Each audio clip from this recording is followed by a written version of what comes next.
Sandro, che piacere ritrovarti in occasione del 44esimo Premio Masi. E quest'anno mi accogli in un luogo di Monteleone 21 davvero incredibile, oserei dire misterioso o addirittura mistico.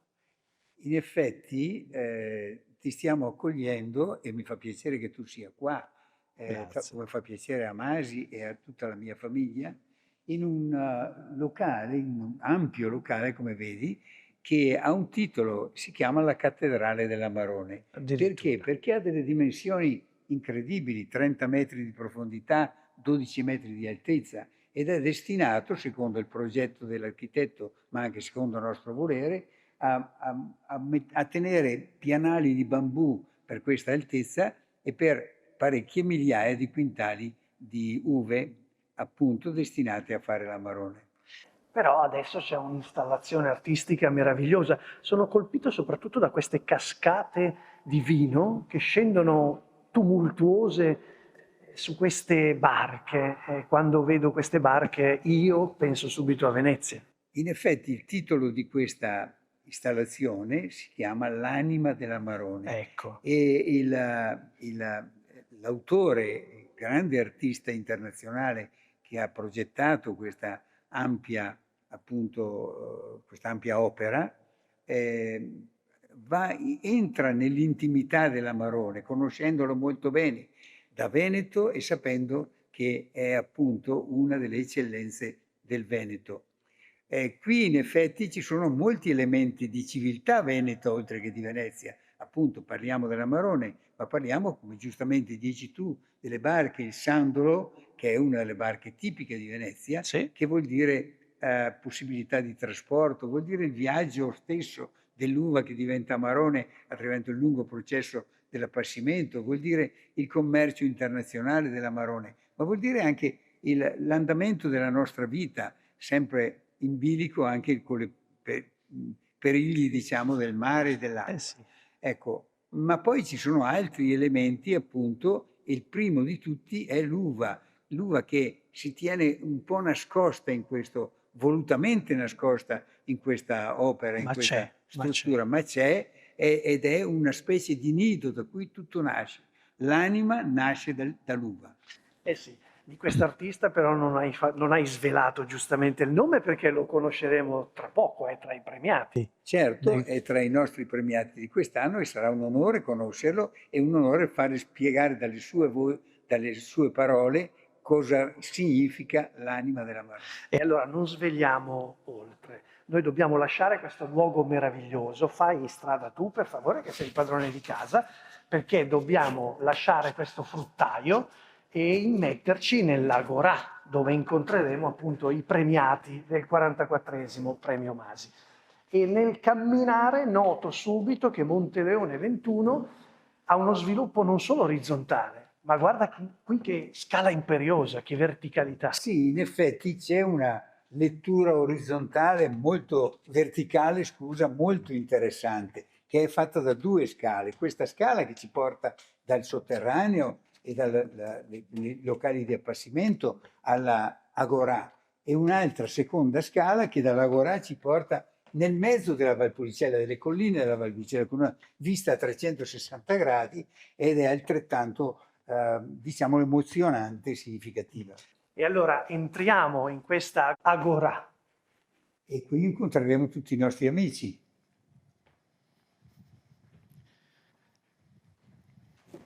E allora, eccoci qui. Buonasera. Buonasera. Buona serata. Accidenti, sembra di fare il tappeto al Festival del Cinema di Venezia. Dovevi mettere un po' di vino rosso invece del red eventi possiamo dire che è la passerella del Veneto, del Triveneto. Ma che bella platea. Buonasera a tutti ancora. Guadagniamo il palco da questa parte. Prego, Sandro. Buonasera ancora, grazie. E allora, eccoci qui. Guarda che platea meravigliosa, che luogo meraviglioso che abbiamo lasciato, questo fruttaio. Siamo al 44esimo Premio Masi. Vai al centro, caro Sandro Boscaini, vicepresidente della Fondazione Masi, ma insomma l'anima di Masi, lo conoscete? Dai, facciamo ancora un grande applauso a Sandro Boscaini. Grazie.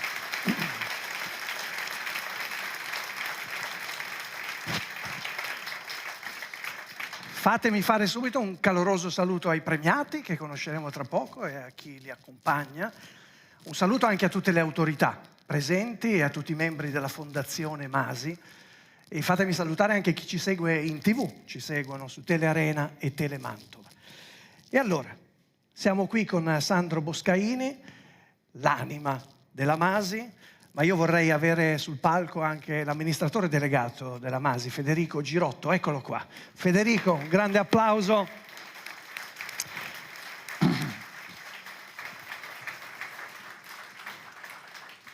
Eccoci Federico, mettiti a fianco a Sandro, fautore di Monteleone 21. Intanto vorrei ancora da Sandro Boscaini, se possibile, una battuta. Abbiamo lasciato un luogo meraviglioso. Abbiamo scoperto che quindi Monteleone 21 non è solo un luogo che promuove l'enoturismo, che promuove il vino, ma promuove anche la cultura, l'arte, il paesaggio, la storia. Sì, è tutto quello che tu dici, ma innanzitutto per noi, per me, per i miei fratelli, per i nostri figli e per la Masi tutta, rappresenta un voltare la pagina o scrivere un libro nuovo, in un momento in cui il libro del vino comincia ad essere un po' sotto difficoltà, un po' in difficoltà.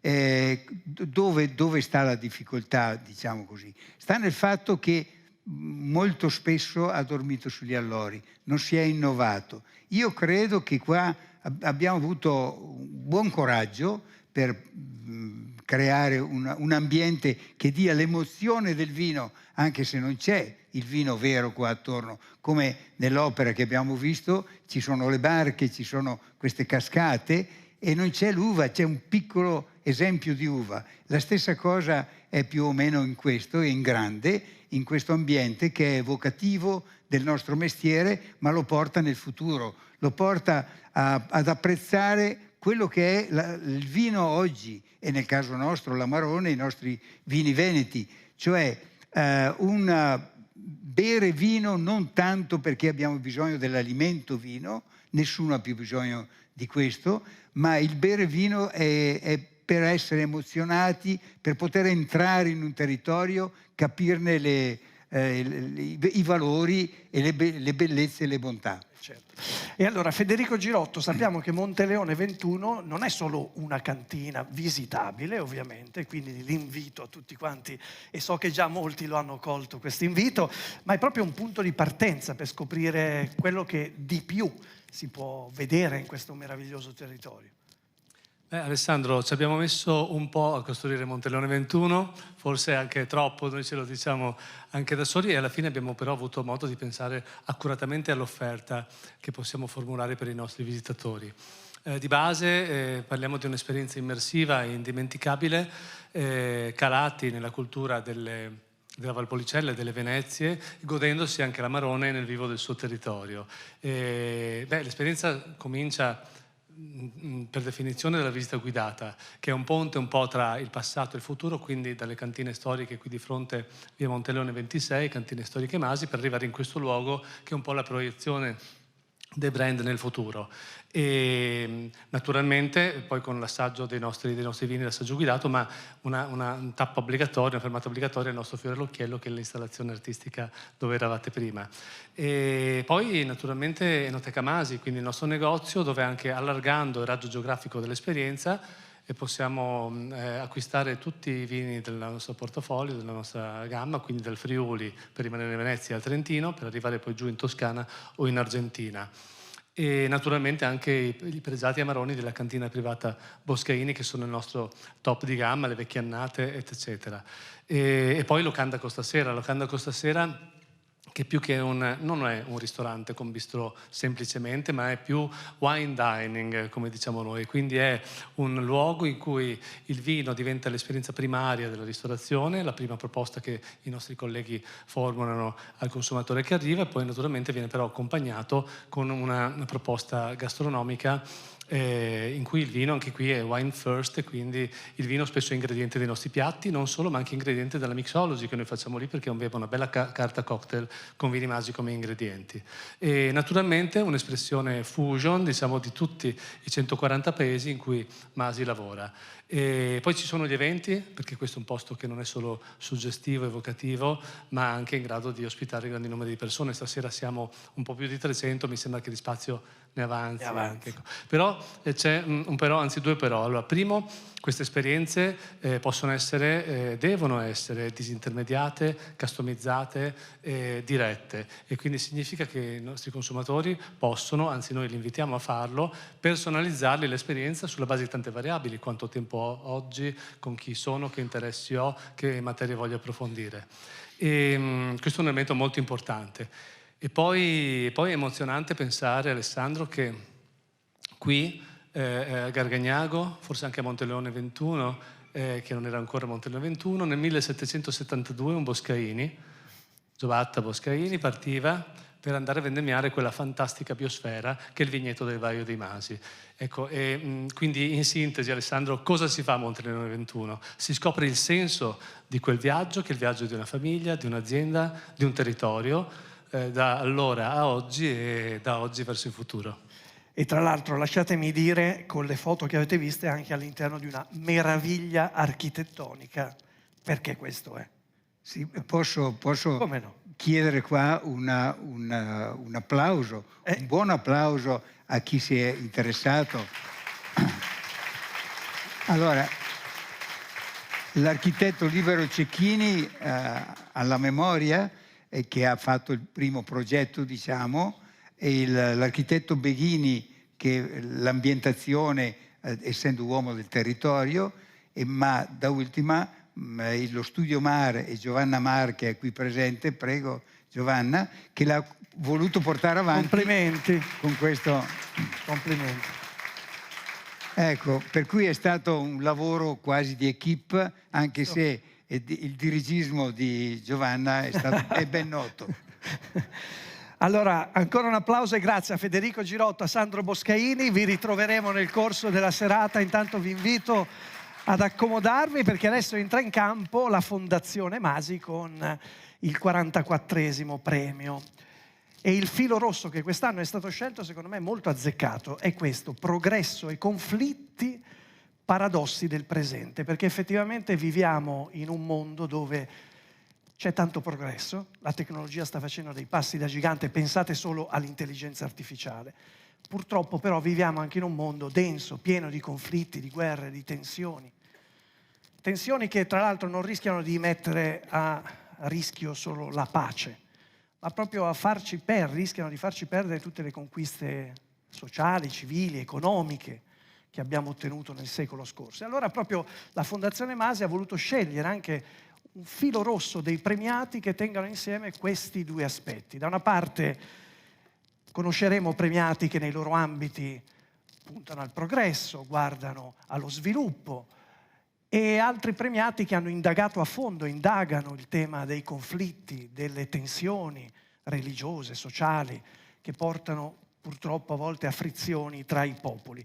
L'idea di fondo della Fondazione è quella di fare in modo che questi due elementi, cioè progresso e conflitti, possano diventare una sfida, una sorta di chiamata collettiva, comune, per fare in modo che i conflitti possano prima o poi essere placati, orientati, e il progresso possa davvero essere un qualcosa che si riversi su di noi come un bene collettivo, un bene che porti tutti quanti a una serenità.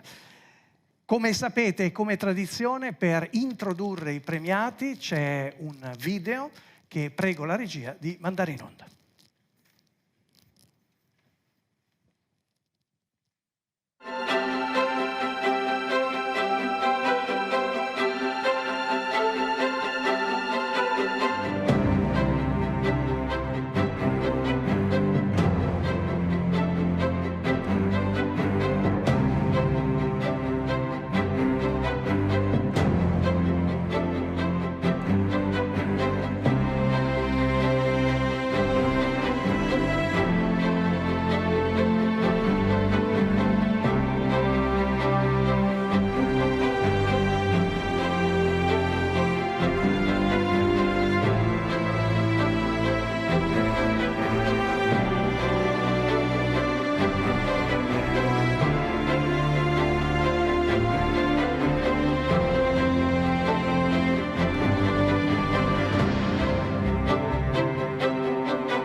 Possiamo fare un applauso al video e potete leggere come di consueto la frase conclusiva che riassume i temi di quest'anno della Presidente della Fondazione Masi, Isabella Bossi Fedrigotti, che trovo qui in prima fila. Molto, molto piacere Isabella, se ci spiega il senso di questo tema che secondo me è davvero particolarmente azzeccato quest'anno. Beh, noi abbiamo cercato delle personalità convinti che possano darci qualche lume, chi in un modo, chi nell'altro, in questo cammino buio nel quale stiamo avanzando. Compromessi del presente, non compromessi. Noi eravamo convinti che in Europa la guerra non ci sarebbe stata mai più, 80 anni di pace ci hanno fatto vivere un tempo meraviglioso, che la guerra in Europa non sarebbe mai più venuta, invece è venuta, sta venendo.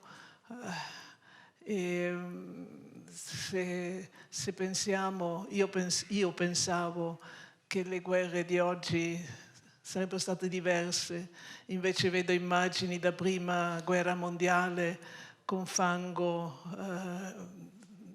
scavato, con soldati che scavano nel fango per farsi le trincee, e in più rispetto al passato abbiamo i droni. Ecco, so che in Germania per le nuove case devono costruire dei bunker antibomba. Che possiamo fare? Possiamo sperare, come si diceva prima, che invece il progresso La vinca. possa portare a un bene collettivo. Ovvio, interpretiamo il desiderio di tutti. Questo sì. Grazie Isabella Bossi Fedrigotti, Presidente della Fondazione Masi. E allora è il momento di conoscerli una alla volta i premiati della 44esima edizione. E iniziamo dal premio Masi Civiltà Veneta, che ricorda il riconoscimento a personalità venete per nascita, famiglia o per adozione, che si sono distinte nei campi della letteratura, dell'arte, del giornalismo, della scienza, dello spettacolo, dell'economia, e che con la loro opera hanno promosso e valorizzato la capacità della gente veneta nei più vasti campi dell'attività umana, facendosi portatrici dei valori fondamentali di questa terra. E ora introduciamo il primo premiato. Come al solito lo faccio leggendo le motivazioni scelte dalla Fondazione Masi. La motivazione è questa: per la sua opera che fa convivere la tradizione artistica con il cangiante tecnologico, per le sue testimonianze sull'umanizzazione delle tecnologie e le numerose realizzazioni che lo consacrano pioniere e maestro della videoarte e delle videoinstallazioni a livello internazionale, il premio Masi Civiltà Veneta viene attribuito a Fabrizio Plessi.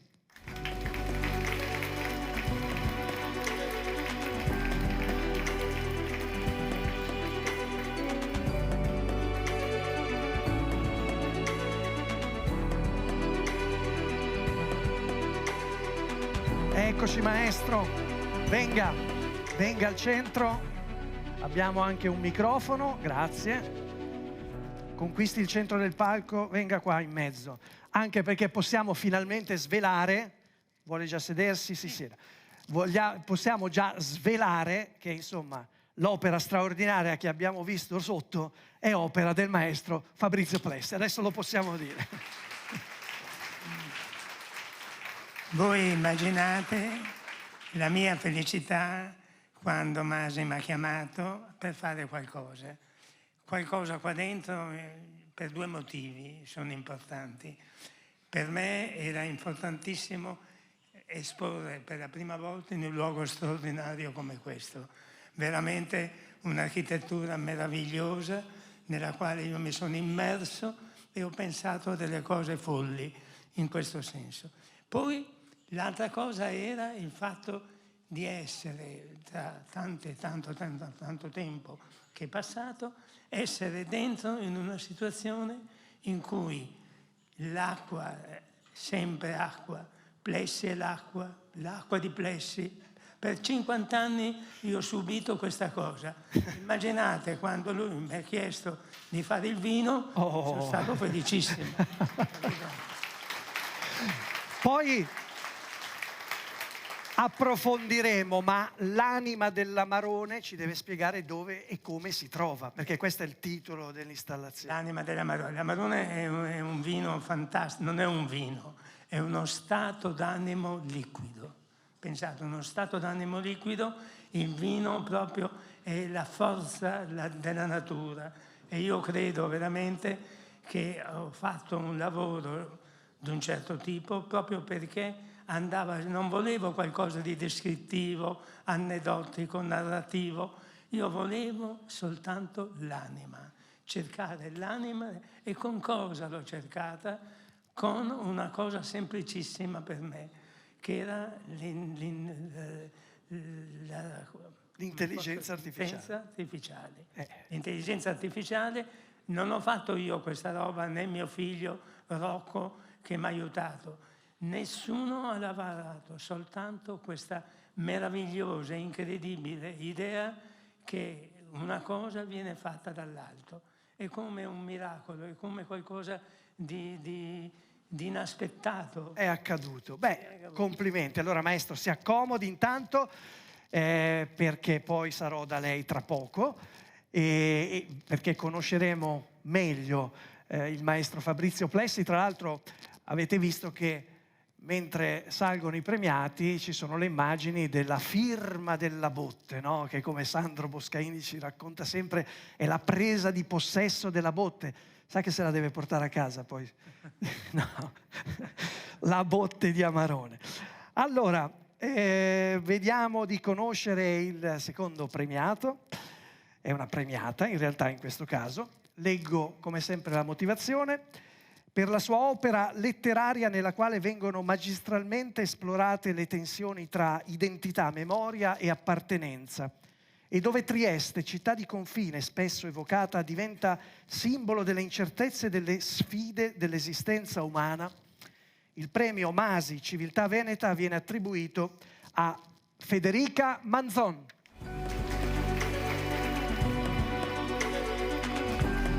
Eccoci, prego, ben in mezzo Federica. Allora, Federica, c'era un tale Albert Einstein che diceva che gli intellettuali risolvono i problemi mentre i geni li prevengono. Mi verrebbe da chiedere, in questo mondo così turbolento, che ruolo, e che secondo me è fondamentale, ma vorrei che ce lo spiegasse lei, che ruolo hanno ancora gli intellettuali?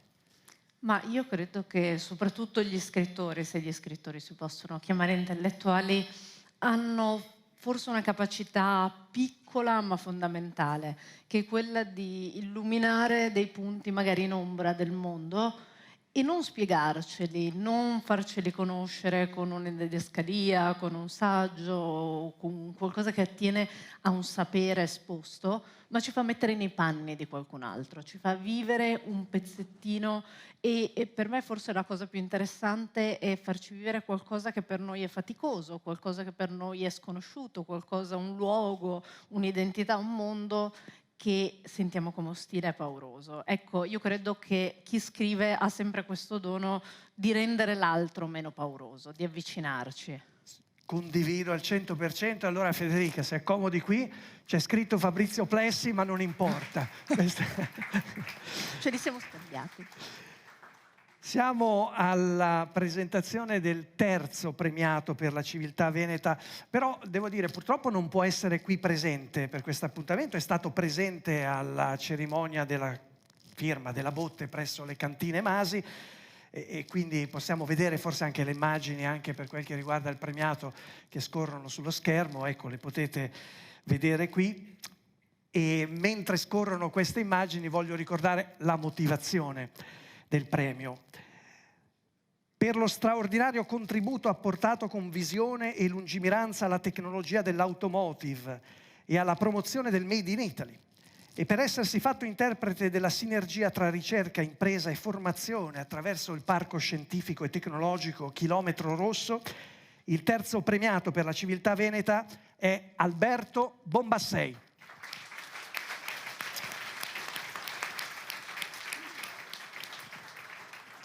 E tra l'altro non è qui presente, però Alberto Bombassei ci ha tenuto a mandarci un saluto che vi voglio leggere.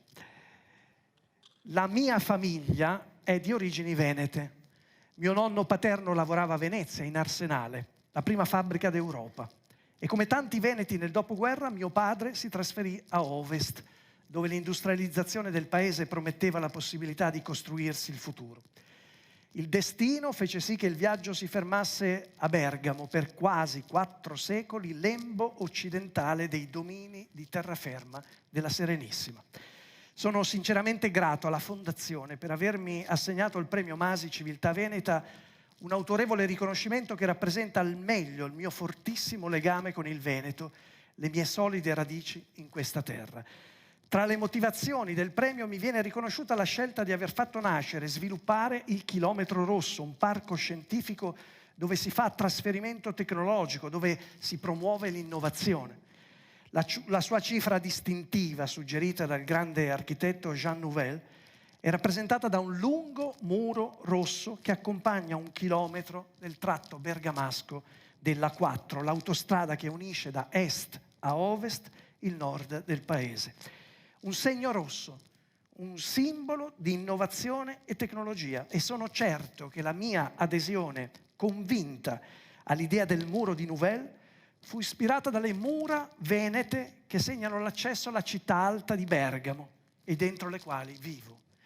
Anche quelle sono esempio di altissima qualità architettonica e soprattutto simbolo del talento veneto nella città che mi ha accolto. Alberto Bombassei. Grazie.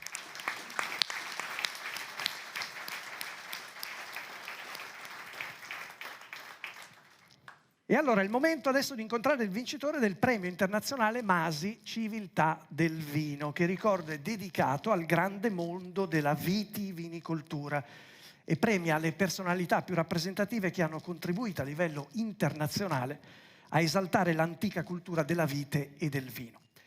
Dobbiamo dire che si tratta di un premio veramente internazionale, ha visto premiate personalità che sono giunte da tutto il mondo, dall'Europa, anche dal Canada, l'Australia, il Giappone, Hong Kong. Credo questa sera che abbiamo l'onore di avere un noto esponente del vino canadese che ha ricevuto il premio Civiltà del Vino nel 2008. Donald Zirlado, c'è? C'è? C'era? Eccolo qua! Che ringraziamo perché è venuto appositamente dal Canada per essere qui questa sera, questo per dire l'importanza di questo premio. E allora leggo la motivazione per conoscere il premiato. Per il prezioso contributo dato alla civiltà del vino attraverso la sua opera di ricercatore che coniuga le più attuali biotecnologie al patrimonio storico autoctono e attraverso la sua intensa attività divulgativa e il censimento globale delle differenti varietà di vite nel volume Wine Grapes, divenuto opera di riferimento mondiale, il premio Masi per la civiltà del vino viene assegnato a José Villamot. Eccolo qui.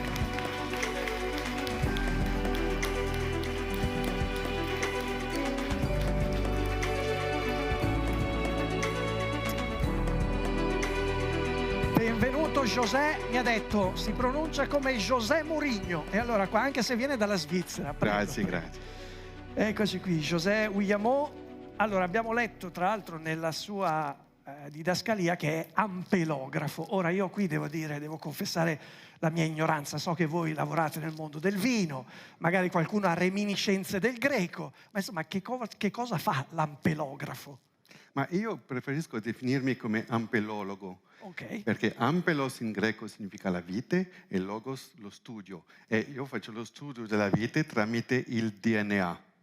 E con il DNA ci permette di identificare i vitigni, poi anche di ricostruire gli alberi di famiglia dei vitigni. E questo è molto affascinante, perché quando conosci i genitori naturali di un vitigno, capisci meglio anche la storia della gente, dei movimenti, delle popolazioni. Questo è affascinante. Beh, direi di sì, e credo che scopriremo delle cose molto affascinanti che ci potrà dire.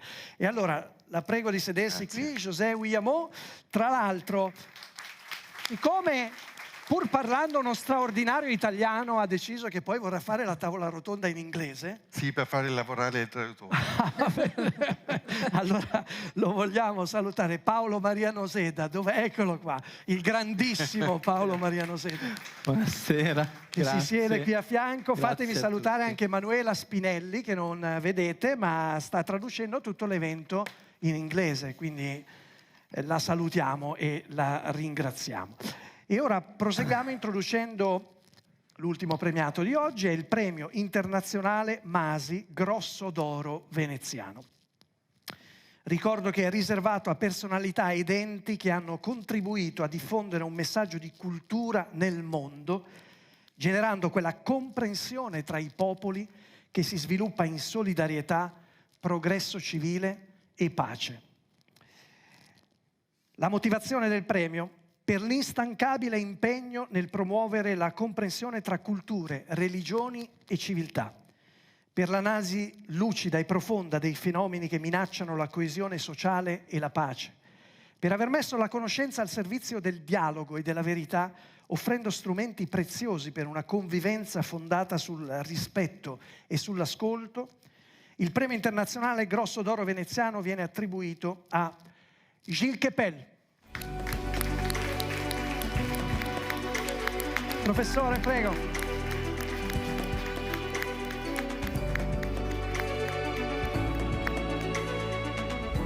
Benvenuto professore, prego, venga al centro. Mi viene subito da chiederle, professore, se in questo mondo un po' turbolento in cui siamo sprofondati di colpo o se ci siamo arrivati con il classico piano inclinato. Ma è molto difficile di essere ottimista oggi, ma spero che non siamo caduti in basso, non ancora. E vorrei dire che sono molto onorato di ricevere questo premio, perché in realtà ho cominciato la mia carriera di orientalista a Venezia. In luglio del 1974 mi sono imbarcato su una nave sovietica in quei giorni che andava in Crimea, mi sono fermata a Istanbul e ho cominciato la mia vita di orientalista precisamente a Venezia. Questo era non so una cosa estremamente sconosciuta. No? E finalmente, in un certo modo, la forza del destino che quando ho finito mi sono tornato a Venezia per ricevere questo premio. Beh, allora facciamo così, professore, si accomodi, che così iniziamo proprio nel dibattito. Io mi sposto qui per non dare le spalle, anzi scusate se vi ho dato un po' le spalle nel presentare i premiati, ma professore, io vorrei proprio ripartire da lei. Insomma, questo mondo è un mondo denso di conflitti, non dobbiamo lasciare solo messaggi negativi, però lei con i suoi libri, con la sua opera, ci mette sempre in guardia sull'importanza e sui rischi che anche noi in Occidente forse non vediamo ancora, ma dovremmo cominciare a vedere all'orizzonte. E allora, intanto le chiedo, perché è scettico, l'ho letto da una serie di interviste recenti, di questo piano di pace o di tregua che è stato presentato in Medio Oriente? Penso che quello che abbiamo visto è un grande show all'americana di Trump, il giorno dove era annunciato la liberazione di ostaggi israeliani, anche dei prigionieri palestinesi. Era un giorno di gioia, un giorno per le famiglie, anche per i prigionieri ostaggi, ma il problema è che l'indomani non si vede, ora la violenza è ricominciata a Gaza. Trump era costretto a mandare il suo vicepresidente per tentare di mettere insieme tutti. C'è una grande frustrazione ora nei paesi arabi del Golfo e il problema per noi professori o accademici sarebbe di far capire quali sono le sfide in questa regione ora. E vediamo un cambiamento enorme del mondo, del pianeta ora. Nel passato, nella vita degli anziani qui presenti, il mondo era diviso tradizionalmente tra ovest e est, e anche nelle nostre società attraverso linee di faglia che erano piuttosto sociali, destra, sinistra, eccetera. Ora vediamo un cambiamento enorme dove le nozioni di identità, di etnicità e di religione si sono sostituite alla divisione tradizionale in modo piuttosto sociale e anche politico, e non siamo in grado di capire come funziona.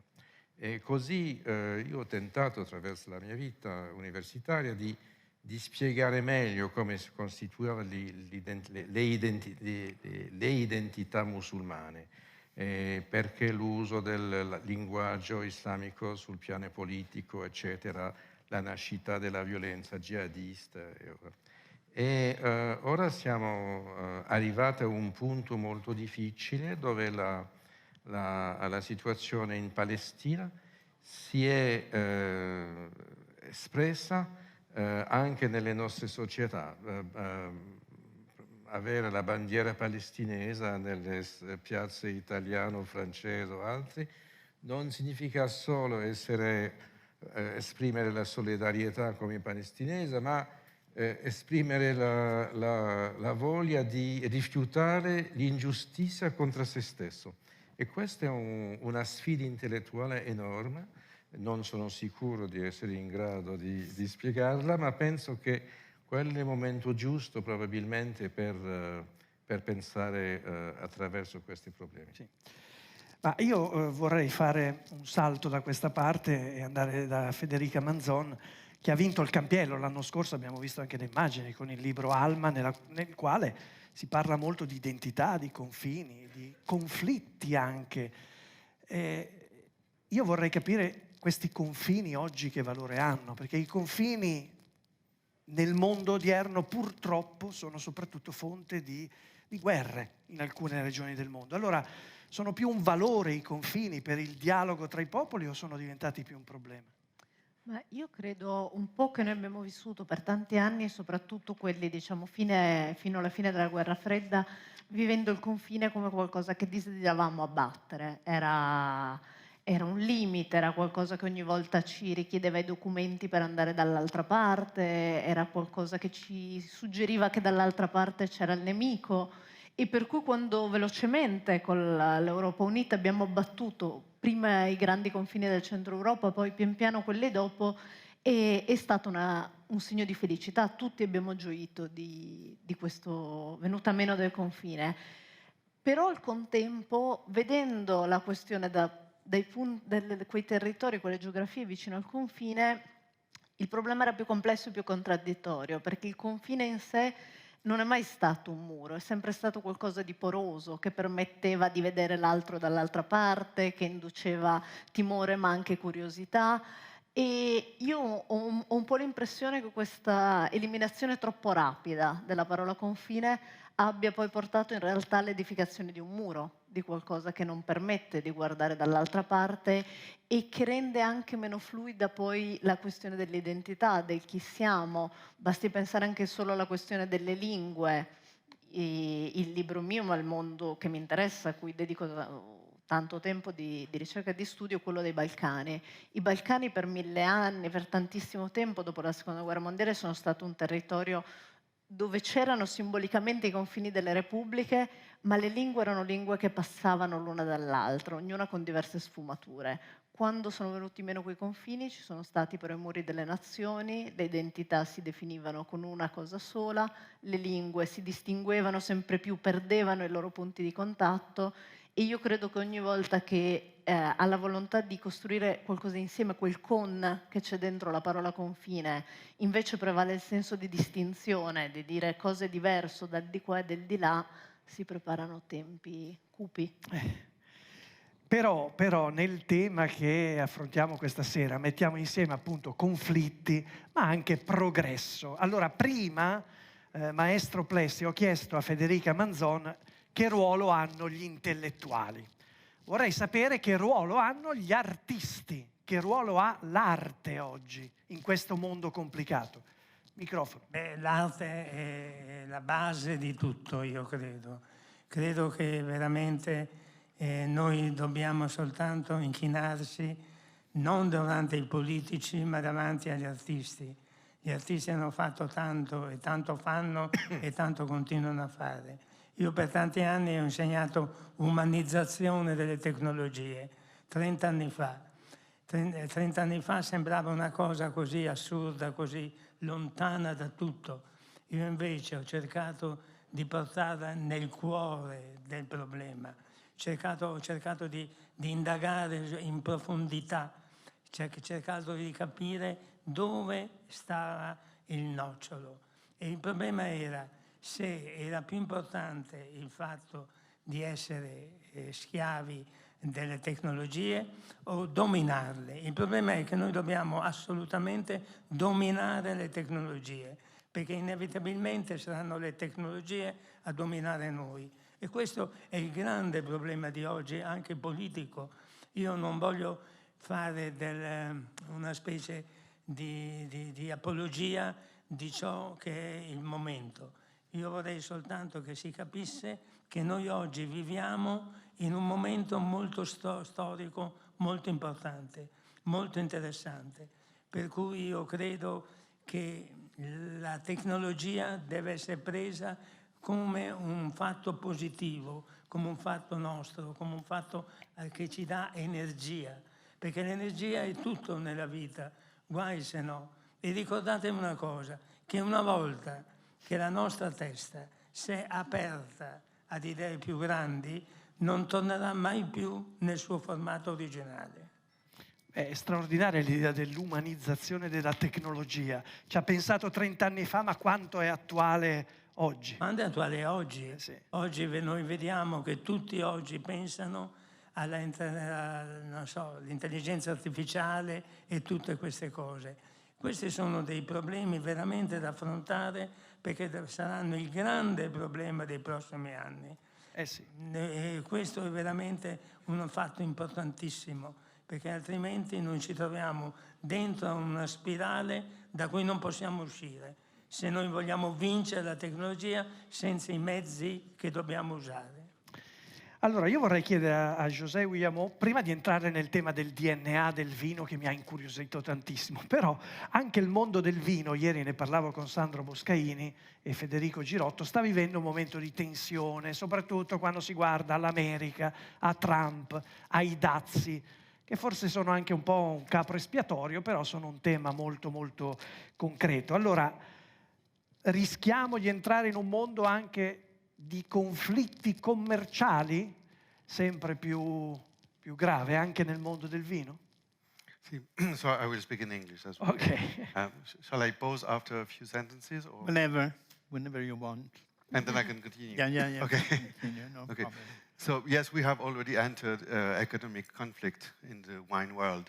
The consequences are not as serious as it can be in the Middle East or elsewhere, but in the wine world, we already observe difficulties in export, including for countries like Italy, and Mazzi company knows that better than me. So we may go towards a tendency of consuming more local product and exporting less.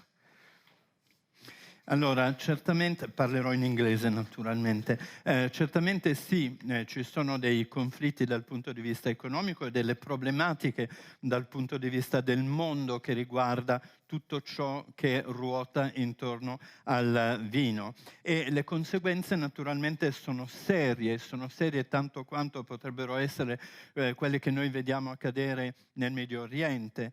Nel mondo del vino, ecco, per esempio, sappiamo sappiamo benissimo, perché ne abbiamo parlato e il signor Masi conosce queste problematiche molto meglio di quanto non le sappia io, quelle che sono le problematiche attuali in Italia. La tendenza, posso dire, è questa, di avere un consumo più locale e meno esportazioni. But at the same time, we observe all over the world a tendency towards consuming less and less wine and less alcohol. I'm a member of the International Academy of Wine, and we have recently released an appeal towards the United Nations to all the countries, because the World Health Organization is putting pressure on all the countries towards the dangers of alcohol. So we are not saying that alcohol is not dangerous. In moderation, it's perfectly acceptable. What we say is that wine is not only a molecule of alcohol. Wine is 8,000 years of history. Wine is civilization, it's culture, it's know-how that is transmitted from generation to generation. It's not only a molecule, it is humanity. Ebbene, allo stesso tempo vediamo tutti noi quello che sta succedendo in tutto il mondo, e le conseguenze naturalmente sono quelle che portano a un consumo inferiore e di vino e di alcolici in generale. Io sono membro dell'Accademia Internazionale del Vino, e noi come Accademia abbiamo presentato un appello alle Nazioni Unite, perché in seno alle Nazioni Unite l'Organizzazione Mondiale della Sanità sta esercitando delle pressioni affinché si consumi meno alcol, perché si appunto dice che c'è una certa pericolosità nel consumo dell'alcol. Ecco, io posso dire che il consumo dell'alcol non è pericoloso se naturalmente consumato con moderazione. E quindi vorrei anche aggiungere quest'altra cosa: il vino non è semplicemente una molecola dell'alcol, il vino è anche 8.000 anni di storia, civiltà, cultura, know-how in generale e quindi umanità. Beh, grazie a José Guillemot. Io tornerei... No, prima, Sandro Boscaini, posso chiedere una battuta sul tema dei dazi? Ma sono un po' un capro espiatorio.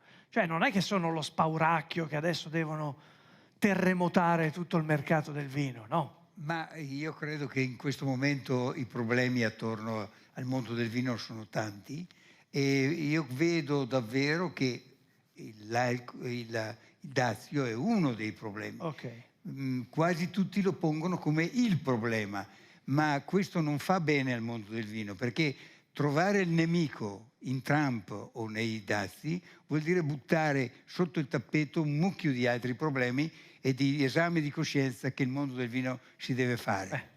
Bene, bene, grazie Sandro Boscaini. Tornerei dal professor Kepel. Professore, allora, questa sera la Fondazione Masi vorrebbe lanciare questo messaggio che il progresso può davvero essere anche una fonte di unione tra i popoli, una fonte di benessere per i popoli. Io però non vorrei tornare sul tema che lei invece analizza molto bene, soprattutto per quel che riguarda il Medio Oriente. Lei di recente in un'intervista ai giornali italiani ha detto: guardate che invece rischiamo un ritorno del terrorismo di matrice anche jihadista. Ecco, questa cosa che non ci lascia per niente tranquilli. Vorrei capire come mai si spinge a fare questa analisi. Penso che con la situazione, l'odierna situazione a Gaza, ci sono nuove frustrazioni che sono presenti, perché c'è un'attesa enorme, un'attesa per la pace. Questa attesa sarà un po' difficile a realizzare, e quando parliamo della questione palestinese nel mezzo secolo scorso, quando la situazione politica era bloccata, il terrorismo era il modo operativo il più semplice. Ricordiamo Achille Lauro, ricordiamo il Chitiopolos, gli attentati a Parigi, eccetera, e anche da breve altri attentati. Allora, questo è un problema diffuso. C'è ancora? Sì, adesso. Viviamo in un mondo che è totalmente globalizzato. Forse c'è bisogno di un gelato? Perché ecco, arriviamo con un gelato, grazie. Vediamo se... Prego, professore. Mi dispiace, forse il pessimo italiano è che non si può far capire attraverso questo microfono moderno. Credo che siamo in una situazione molto diversa del passato. Il terrorismo non ha più bisogno di un'organizzazione dove ci sono capi che danno gli ordini e altri che fanno l'esecuzione. Il mondo si è percepito attraverso il telefonino, attraverso i socials, come dite voi in italiano, e ciascuno può decidere di mettere una bomba per esprimere la sua resistenza a una situazione che lui vedi come ingiusta. E questa è un'angoscia di ora, soprattutto per noi in Europa, anche in America, perché le nostre istituzioni politiche sono in crisi. Non parliamo della situazione del mio povero paese, la Francia, con il già presidente in galera, la crisi politica della Quinta Repubblica, eccetera, e la crescita delle partiti estremi, sia dell'estrema sinistra con l'alleanza con movimenti islamisti o dell'estrema destra che ha ora la maggioranza nei sondaggi, no? E credo che questo è un problema enorme per noi, come si può ricostruire un patto democratico a livello delle nazioni, delle società e anche a livello internazionale, perché l'ordine che si era costruito sulle rovine della Seconda Guerra Mondiale, costruito sull'opposizione tra la NATO e il patto di Varsavia, non c'è più oggi. E anche la NATO è in crisi, come lo sappiamo bene, c'è la rinascita della violenza, la signora ha fatto riferimento a quello, la guerra nell'Ucraina che si avvicina sempre di più e così non siamo veramente in grado di pensare a queste sfide e credo che anche quello è un problema dell'università. Io ho tentato tutta la mia vita universitaria di analizzare i fatti piuttosto che di promuovere un'ideologia su un'altra ideologia. Nella mia gioventù siamo stati tutti extraparlamentari di destra, di sinistra, eccetera. Anch'io ero così.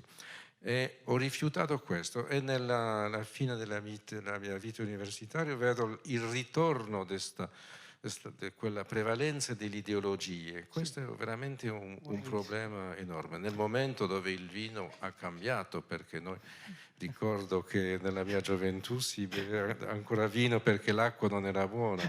Ora bere vino è una cosa diversa, che sono di scelto e scegliere le idee per pensare anche a una sfida più importante che andare a largo con le ideologie. Allora, io tornerei da Federica Manzon. Prima abbiamo sentito il maestro Plessi dire dobbiamo avere fiducia nelle nuove tecnologie. L'intelligenza artificiale, Federica Manzon è scrittrice, lavora nel mondo dell'editoria. Ci sono queste interviste sul Corriere della Sera, agli scrittori e alle scrittrici, che si concludono sempre con questa ultima domanda. Ci sarà mai un ultimo libro scritto? O mi verrebbe da dire, non è che un giorno i libri verranno scritti dall'intelligenza artificiale? Ma io credo che nei secoli della storia, ogni volta che c'è stata un'innovazione tecnologica, c'è stata una paura. C'è stata una paura, c'è stata una visione di fine del mondo. Poi man mano, invece, essendo ogni invenzione è nata in realtà dall'umano, si è adattata e quindi io credo che sicuramente, come dicevamo, è inutile combattere l'intelligenza artificiale, è inutile e dannoso, perché sicuramente si aprono delle porte, si velocizzano dei movimenti, perderemo delle nostre capacità, sicuramente, però ne acquisteremo anche di altre. Adesso anche per un romanziere costruire un romanzo che affronta, conosce dei territori diversi, dei pezzi di storia più ampia di quello in cui noi viviamo, è molto facile, grazie al fatto che ci sono delle connessioni veloci, che tutte le informazioni sono usufruibili di prima mano. L'intelligenza artificiale aumenterà ancora di più tutte queste possibilità. Certo, è importante ancora di più il contatto, e io credo che l'elemento che dicevamo artistico, se vogliamo, di tutte le professioni, sarà quel gradiente che non si perderà. Eh sì, l'ingegno, insomma, l'intelletto non è proprio qualcosa che si può creare con l'intelligenza artificiale. Ma perché, maestro Plessi, perché l'intelligenza artificiale è così importante nel suo lavoro, è così centrale? È il futuro. Il microfono. C'è poco da fare.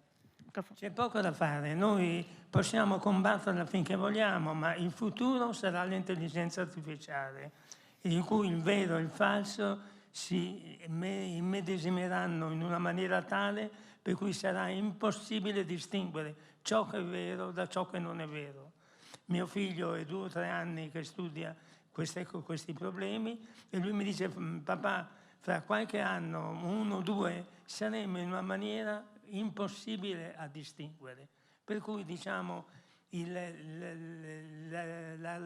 la cosa artificiale, l'intelligenza artificiale non è una cosa in più che arriva, è quella che noi dobbiamo attraversare e pensare. Per cui pensiamoci tutti, perché questo sarà il grande problema dei prossimi anni. E credo anche nel mondo del vino, l'intelligenza artificiale sarà importante, e soprattutto nel mondo del vino, se uno pensa al progresso, più che nel mondo del vino, nel mondo in generale, si pensa molto all'idea del cambiamento climatico. Allora, visto che prima ci ha spiegato Guillemot che si occupa del DNA dei vitigni, io vorrei capire se il cambiamento climatico porterà a un cambiamento anche del DNA dei vitigni, che è il tema che lei studia. So, it may impact not the DNA by itself, but the expression of the genes, which is a topic called epigenetics. But it's not the right time to develop it because it's very recent. We know about this topic since a few years only. There's another topic that I want to develop after that. Ebbene, potrebbe in effetti avere un impatto, ma non direttamente sul DNA, quanto piuttosto sull'espressione genica. Questo ha a che vedere con l'epigenetica, che è una, diciamo, disciplina che ha avuto un suo sviluppo recentemente. Sono troppo pochi gli anni di sviluppo dell'epigenetica. What I want to emphasize here is that with the climate change, in some regions, a given variety will not be able to be cultivated anymore without adaptation. So we have already started to adapt viticultural techniques, but maybe one day we should change the variety or keep. So in the future, we'll have a choice to make. Either we keep the same variety or we change it. Ebbene, voglio anche enfatizzare una cosa. Il cambiamento climatico porta con sé naturalmente necessariamente un cambiamento del cultivar, delle varie varietà, e ci vuole ovviamente un adattamento da questo punto di vista, e quindi questo già viene fatto attraverso una serie di tecniche che vengono messe a punto. Però ecco, il cambiamento climatico relativamente al cultivar, alla varietà, deve necessariamente metterci di fronte ad una scelta, se mantenere o se dover cambiare queste varietà. Okay, so I developed this. So if we keep the variety, I see 2 very important topics to be studied.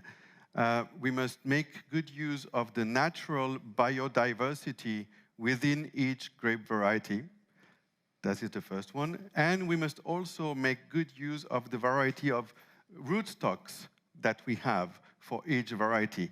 And these two topics take a long time, a lot of research, and a lot of money. Ebbene, voglio un po' sviluppare ulteriormente questo concetto sul mantenimento della varietà del cultivar, che viene ad essere la conseguenza di due cose importanti.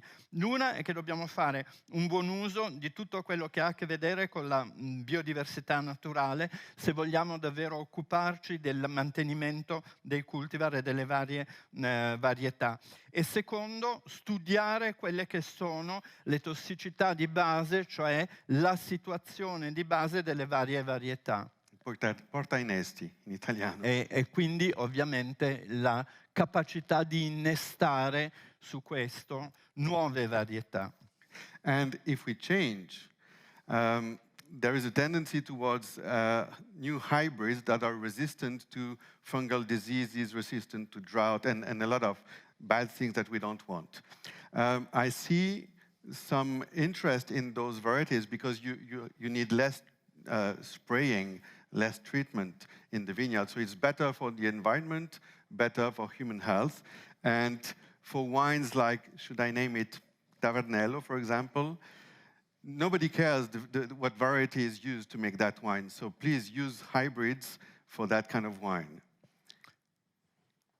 Ebbene, se parliamo di cambiamento, dobbiamo tenere in considerazione ovviamente i nuovi ibridi, le nuove ibridazioni, perché ovviamente queste nuove ibridazioni ci mettono al riparo dall'insorgenza di patologie fungine o di altre situazioni dove vengono per esempio usate delle sostanze chimiche che non desideriamo vengano usate. E quindi determinate varietà possono far sì che ci sia meno possibilità di nebulizzazione di sostanze nelle vigne, meno necessità di trattamento. Facciamo un esempio, prendiamo un vino come il Tavernello, a nessuno interessa davvero quale sia il cultivar, quale sia la varietà usata per fare il Tavernello, quindi perché non usare un ibrido?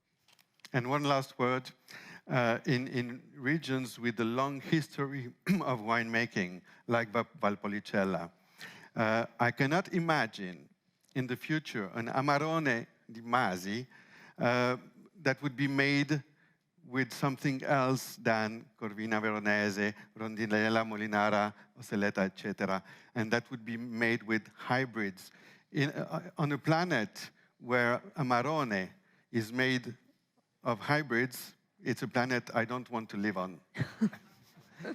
Ebbene, in quelle regioni dove esiste una lunga storia, una lunga tradizione nel campo dell'enologia come la Valpolicella, ecco, non riesco a immaginare una situazione tale per cui in futuro un Amarone Masi possa essere fatto e prodotto con dei cultivar appunto come il Corvino Veronese, la Rondinella o il Molinara, fatti e provenienti da ibridi. Ecco, se sul pianeta nel quale io vivo si producesse un Amarone di questo genere, beh, io non ho questo grande desiderio di viverci più.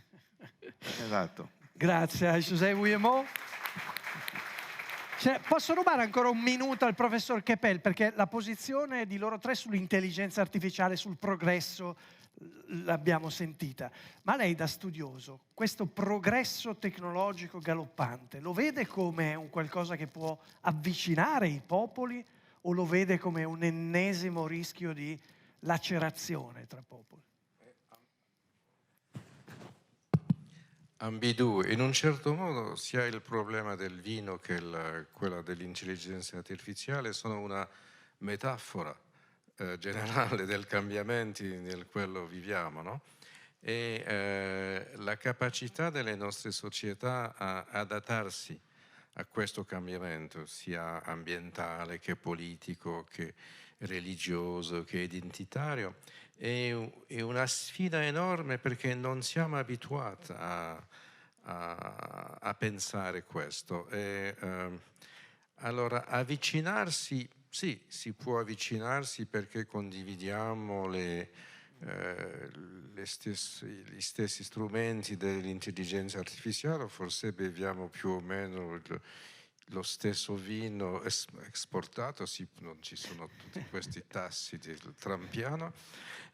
Trump, ma questa è una possibilità, ma la difficoltà probabilmente sarebbe di avere la capacità di dominare l'intelligenza artificiale. L'intelligenza artificiale fa delle persone che sono in grado, probabilmente piuttosto la gioventù che gli anziani, di avere la maestranza di quella, ma quelli che non sono in grado saranno sempre indietro. Sì. E così questa è una delle sfide del nostro tempo.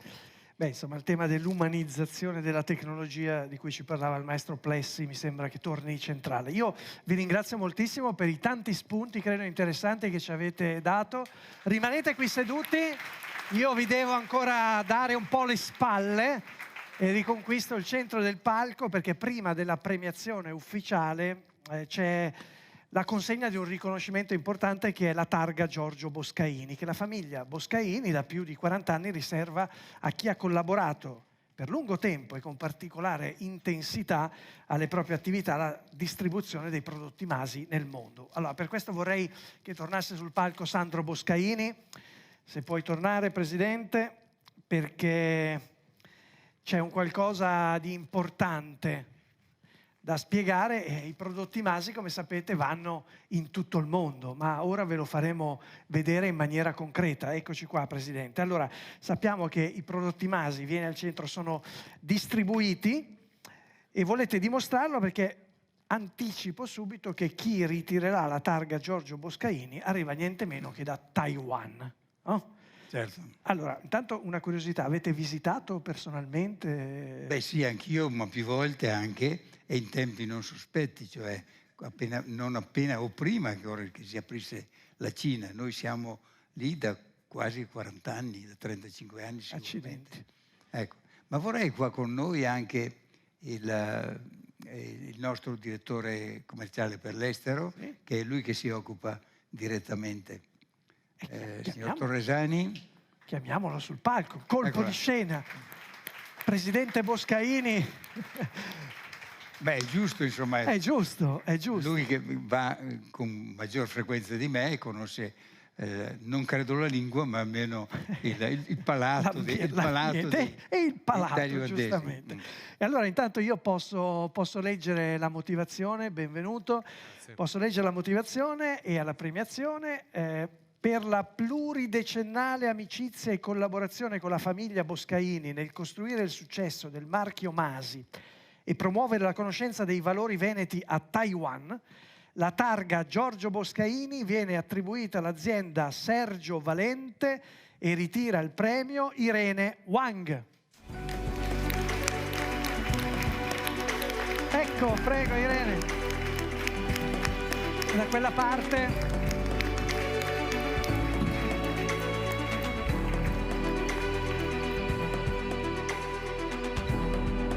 Allora, intanto la stretta di mano, i complimenti. Credo che potremo vedere anche delle immagini, no? Perché sono immagini che ci raccontano di una lunga storia proprio di amore tra l'Amarone e anche gli abitanti di Taiwan. Irene Wang ci può raccontare qualcosa di come nasce questo rapporto tra l'Amarone e Taiwan? Okay, good evening, everybody. I'm a little bit nervous. I have my little speech here to answer the question. But first of all, I would like to start by saying how honored I am to be here at Masi Winery. It's a place that represents not only great wines, but great heritage and passion. Ebbene, buonasera a tutti. Scusate, sono un po' nervosa e anche un po' emozionata. Ho preparato un breve discorso per rispondere alla sua domanda. Per prima cosa sono davvero molto onorata di essere qui stasera e di essere qui a celebrare le cantine Masi, che producono non solo grandi vini, ma hanno anche un grande retaggio storico. And on behalf of our president, William Su, and the entire Sergio Valentin team, we are deeply grateful for this recognition. This award symbolizes more than an achievement. It celebrates a partnership that has lasted for almost 30 years. Ebbene, a nome del mio presidente Zhu Xu e a nome di tutti coloro che collaborano, siamo molto grati perché questo non è semplicemente per noi un premio importante, ma è anche un simbolo di una collaborazione che perdura da oltre 30 anni. And throughout all these years, Masi has been more than a business partner to us. It's truly a relationship between family and family. So we have shared challenges, achievements, and the joy of seeing Masi's wines that are appreciated more and more in our markets. Ebbene, nel corso di tutti questi anni, il nostro rapporto con le cantine Masi è andato bene al di là di semplicemente una partnership commerciale e di business. Si è sviluppato proprio un rapporto tra famiglie, tra famiglia e famiglia. Insieme abbiamo superato prove, siamo riusciti ad avere successo e noi abbiamo avuto la grande gioia di vedere che il consumo dei vini Masi è andato sempre più aumentando. Now, to answer your question. In Taiwan, people have come to love Amarone deeply. And I believe that love comes from understanding its story. You know, we are a very small country with 23 million people only. And we have a small consumption. But we get to have tried the wines from all over the world. So I believe that it's very important for us to share all the stories and the details behind each winery. Ebbene, ora per rispondere alla sua domanda, a Taiwan noi amiamo tantissimo l'Amarone. Perché amiamo l'Amarone? Perché ne capiamo la storia e nonostante siamo un paese relativamente piccolo, con solo 23 milioni di abitanti e quindi forzatamente il consumo di Amarone non è eccezionalmente grande, ciò non di meno abbiamo accesso ai vini che provengono da tutto il mondo. Ma credo che proprio questo amore dell'Amarone sia dovuto al fatto che sia stata chiarita e spiegata la sua storia e i dettagli della sua produzione. So as Masi's exclusive importer in Taiwan, when we introduce Amarone, we always begin with its roots. Of course, it's the beautiful Valpolicella region, and also the history and the unique appassimento process that requires time, patience, and craftsmanship. We also share the incredible dedication of Boscaini family, who has carried the legacy for more than 250 years. Ebbene, essendo noi gli importatori esclusivi dei prodotti della cantina Masi a Taiwan, abbiamo sempre cercato, come dicevo prima, di ritornare a spiegare quelle che sono le radici importantissime del luogo, quindi della regione vinicola dove si produce l'Amarone, della storia e soprattutto del processo di lavorazione del vino che richiede molto tempo, molta pazienza, molta abilità, ma soprattutto il grande lavoro e il grande amore che la famiglia Boscaini, con un retaggio storico di oltre 250 anni, ha saputo dare alla produzione di questo vino. And of course, we let people experience the excellence and the quality of Masi through tasting the wines. And sometimes we drink too much. No. E certo, noi diamo la possibilità ai nostri utenti di provare attraverso le degustazioni l'eccellenza e la qualità dei prodotti Masi e a volte beviamo un po' troppo. So, so I believe that, you know, when people start drinking the wine and understand all the story behind, well, in each bottle, they see Amarone not just the wine, but it's also a work of art. And this doesn't apply only to Amarone, it applies to all the beautiful wines, including Campofiore, Masianco, that Masi carries. Ebbene, credo poi che il consumare il vino, come dicevo prima, essendo consci di quella che è la storia e di tutto quello che sta dietro una bottiglia di Amarone, faccia di Amarone un vero e proprio capolavoro, insieme a tutta la gamma di vini prodotti da Masi. So Masi's care, patience, and dedication inspires us every day, and we are very proud that to be in this journey together with you. So to the Boscaini family and the entire Masi team, thank you for your trust and then your friendship and the values that we share together. We look forward to many, many more years to come. Thank you. Wow. E grazie alla cura, grazie alla pazienza e grazie al grande lavoro che viene condotto giornalmente nell'ambito dei nostri rapporti, devo e ci tengo a ringraziare e a dire quanto orgogliosi siamo di collaborare insieme alla famiglia Boscaini e ringrazio tutto il team Masi per la fiducia e per tutto ciò che rappresenta in termini di valore e speriamo di poter collaborare per molti anni a venire. Grazie. Grazie allora Irene Wang.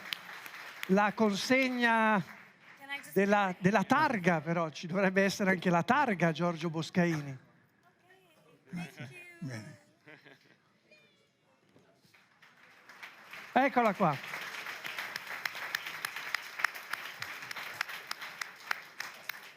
Posso aggiungere una parola? Come no? Nel mondo si parla molto che il vino si deve raccontare in maniera diversa. Vengono dalla Cina per dircelo come si racconta il vino. In a different way. We need you from Taiwan to tell us. Bene. Grazie davvero ancora. Grazie Irene Wang. Chiederei a Sandro di rimanere sul palco. Grazie, se può. This way? Okay. Chiederei a Sandro di rimanere sul palco, mettiti lì perché è il momento delle premiazioni, ti seguo, caro Presidente. Siamo alle premiazioni ufficiali e iniziamo dai premiati per la civiltà veneta e la civiltà del vino. Ricordo che avranno la fortuna di avere una botte di Amarone. Ora riceveranno solo una bottiglia di Amarone con serigrafia in oro realizzata da maestri vetrai veneziani. Allora, inizierei dal premio Masi per la civiltà veneta a Fabrizio Plessi e consegna il premio Paola Marini, membro del Consiglio di Fondazione della Commissione del Premio Civiltà Veneta. Allora, io mi sposto qui dietro. Stai Federica. Mettetevi al centro del palco per la consegna. Prego, mettetevi al centro, che così c'è la consegna e la foto di rito. No, stai. Foto, maestro, la foto.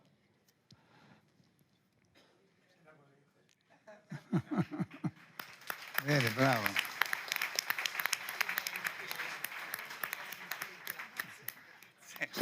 Che grande, Eccoci, il secondo premio Masi per la civiltà veneta va a Federica Manzon e consegna il premio Raffaele Boscaini insieme alla presidente Isabella Bossi Fedrigotti.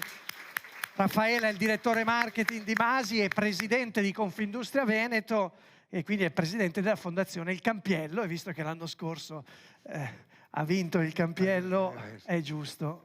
Date in centro.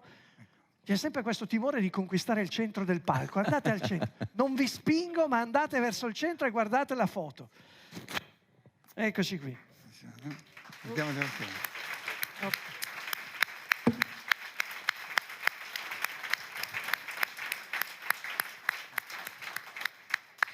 E adesso è il momento del premio internazionale Masi per la civiltà del vino a José Williamo, che consegna Federico Castellucci, eccolo qui, relatore della commissione del premio internazionale civiltà del vino. Prego, come al solito, al centro con José per la premiazione e la foto. Merci, merci, merci. E infine il premio internazionale Masi Grosso d'Oro veneziano va al professor Gilles Kepel e consegna il premio Marco Vigevani, segretario della Fondazione Masi. Professore, prego. Ricordo che il premio quest'anno è rappresentato, come al solito, oltre che da un contributo in denaro a sostegno di opere umanitarie, dalla riproduzione in oro per opera del maestro orafo Alberto Zucchetta del Grosso veneziano, che è la moneta che ebbe corso legale per secoli nella serenissima e in vaste regioni della Mitteleuropa e del Mediterraneo orientale. Al professor Gilles Kepel. Sì.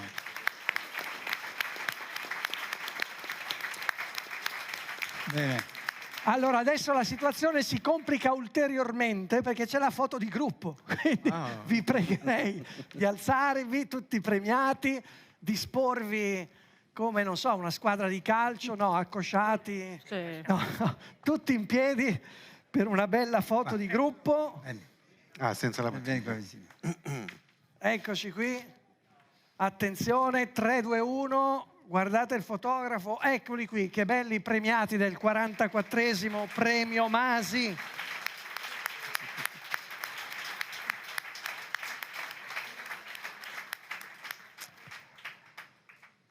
Allora, a questo punto, se i premiati vogliono, possono riaccomodarsi in platea. Vi abbiamo tenuti qua per tanto tempo, grazie davvero. Chiederei solo a Sandro di rimanere qui con noi, prego maestro, da questa parte, perché noi, Sandro, siamo alla conclusione di questa 44esima edizione.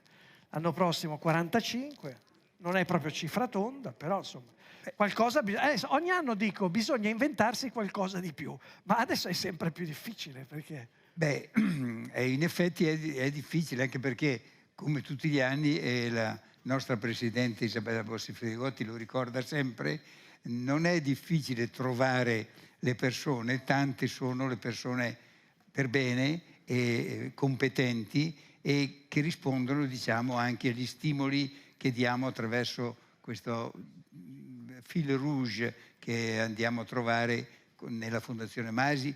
E io qua ringrazio, la maggior parte sono presenti, tutti i nostri consiglieri di fondazione e tutti i nostri membri della giuria, che fanno un lavoro egregio, portando idee, portando nomi, eccetera. Ma il nuovo per noi non è tanto il premio, che appunto fra la sua evoluzione e arriverà al 45esimo. Il punto è che dobbiamo far partire questa baracca. Questo è davvero una... Ma mi sembra che sia già una sfida. abbastanza partito. Devo dire che siamo partiti col piede giusto. Abbiamo anche in queste ultime settimane, poco che abbiamo messo a disposizione del pubblico e aperto al pubblico questo ambiente, ma vediamo veramente che c'è interesse, come diceva anche il dottor Girotto in apertura, c'è interesse, si trova che qui c'è la novità, qui davvero, e ne stavo parlando prima con dei premiati, qui davvero si è voltata pagina, siamo in un mondo che parla e propone il vino in maniera diversa, non attraverso la sensorialità del vino, ma attraverso tutti quegli elementi culturali, d'arte, di emozione che il consumatore del vino vuole oggi. Solo se riusciamo a vincere questa sfida, riusciamo veramente a far riportare il vino quello che è, cioè un qualcosa che è in centro alle nostre vite, è in centro alle nostre vite occidentali, è in centro alle nostre vite di mediterranei, è in centro alle nostre vite di persone che vogliono il bello e il buono per convivere con esso. Allora, io nel ringraziare tutto lo staff che ha organizzato questo, a cominciare da Cristina Valenza, che vedo lì, cito lei, ma per citare tutti voi,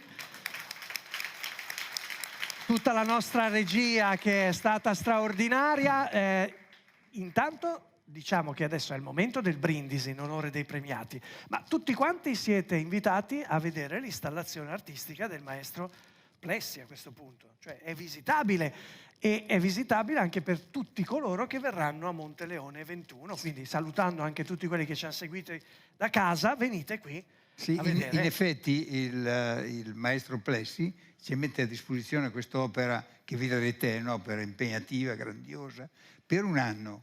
Sarà qui appunto a dare il suo messaggio dell'anima del vino, dell'anima dell'Amarone nel caso specifico. E by the way, alla fine, ma sarai tu a dirlo, ma io lo dico in anteprima, dopo ci sarà un po' di Amarone da assaggiare per tutti. Vabbè, questa era la cosa che aspettavamo tutti, l'annuncio che aspettavamo tutti quanti. E allora ci vediamo per il 45esimo anno e Benissimo. un saluto a tutti quanti e grazie davvero. E grazie a te. Grazie. Grazie a te. Grazie.